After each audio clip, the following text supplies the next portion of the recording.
미국 역대 대통령 가운데 처음으로 형사 기소된 트럼프 전 대통령이 자신에 대한 혐의를 모두 부인한 뒤 조금 전 법원을 나와 플로리다 자택으로 향했습니다. 검찰은 트럼프가 당선을 위해 계획적으로 사기를 친 거라고 비난했습니다. 뉴욕에서 김필규 특파원입니다. 전날 뉴욕 트럼프 타워 펜트하우스에서 하룻밤을 보낸 트럼프 전 대통령은 오후 1시쯤 모습을 드러냈습니다. 구경 나온 시민들에게 주먹을 들어 보인 그는 소셜미디어에 너무나 초현실적이라며 소감을 밝혔습니다. 이런 일이 미국에서 일어나는 걸 믿을 수 없다고도 했습니다. 이날 공개된 공소장에서 그에게 적용된 혐의는 모두 34건이었습니다. 3명의 여성과 관련된 성추문을 입막음하기 위해 돈을 건네고 회사 회계장부를 조작한 혐의입니다. 그는 모두 무죄를 주장했습니다. 트럼프 전 대통령에 대한 기소 인부 절차가 진행되는 동안 맨해튼 형사법원 앞에는 지지자들이 집결해 그를 응원했습니다. It's an awful witch hunt. I mean, they keep trying to bring the man down and nothing happens because he's innocent and he really cares about the American people. 하지만 맨해튼 검찰 측은 기자회견을 열고 트럼프 전 대통령이 범죄를 저지른 의도가 더 위험하다고 강조했습니다. Why did Donald Trump repeatedly make these false statements? The evidence will show that he did so to cover up crimes relating to the 2016 election. 법원을 나와 곧장 플로리다 마러라고 자택으로 향한 트럼프 전 대통령은 지지자들을 향한 연설 준비에 들어갔습니다. 뉴욕에서 JTBC 김필규입니다. 미국 전직 대통령으론 처음으로 기소된 트럼프 전 대통령이 뉴욕 법원에 출두했습니다. 그런데 판사의 질문에 무죄란 말만 하고 입을 닫았습니다. 하지만 자신의 텃밭인 플로리다로 돌아가선 선거 개입이고 정치 탄압이라며 목소리를 높였습니다. 뉴욕에서 김필규 특파원입니다.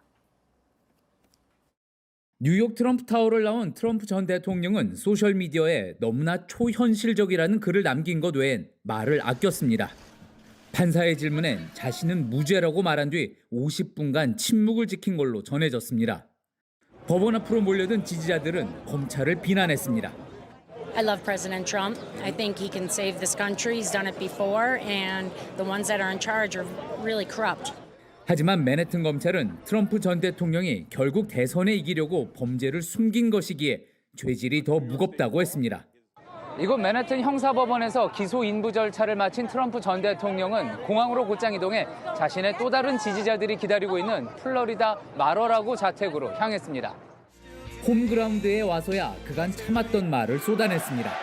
This fake case was brought only to interfere with the upcoming 2024 election, and it should be dropped immediately. 트럼프 측은 이번 기소로 오히려 지지층을 결집하겠다는 전략입니다.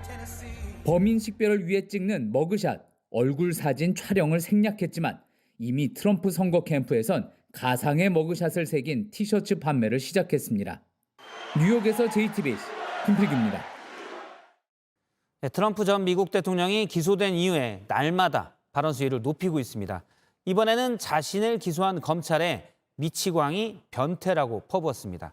민주당의 음모라고도 했는데 정작 바이든 대통령은 말려들지 않겠다며 선을 그었습니다. 김필규 특파원입니다. 뉴욕을 떠나 플로리다 마러라고 자택으로 돌아온 트럼프 전 대통령은 소셜미디어를 통해 독서를 쏟아냈습니다. 미치광이, 변태, 급진 좌파들이 이유 없이 기소했다고 했습니다. 민주당이 사법체계를 무기화한 결과라며 법무부와 미 연방수사국 FBI의 예산을 삭감해야 한다고 공화당 의원들을 압박했습니다. 그의 아들도 나서 이런 주장을 거들었습니다. It's not about fair elections anymore. It's not about winning at the ballot box. It's using any method to gain an unfair advantage over your opponent. That's what the Democrats will do. 하지만 이런 공세가 당장 지지층을 결집시킬 수는 있어도 결국 내년 대선에는 도움이 안 될 거란 전망이 나옵니다. 논란이 이어질수록 대선을 결정짓는 무당층, 온건파 유권자로부터 멀어질 수 있기 때문입니다. 최근 여론조사에서도 바이든 대통령은 공화당 후보와 양자 대결 시 디센티스 플로리다 주지사에겐 지지만 트럼프 전 대통령에겐 이기는 걸로 나왔습니다.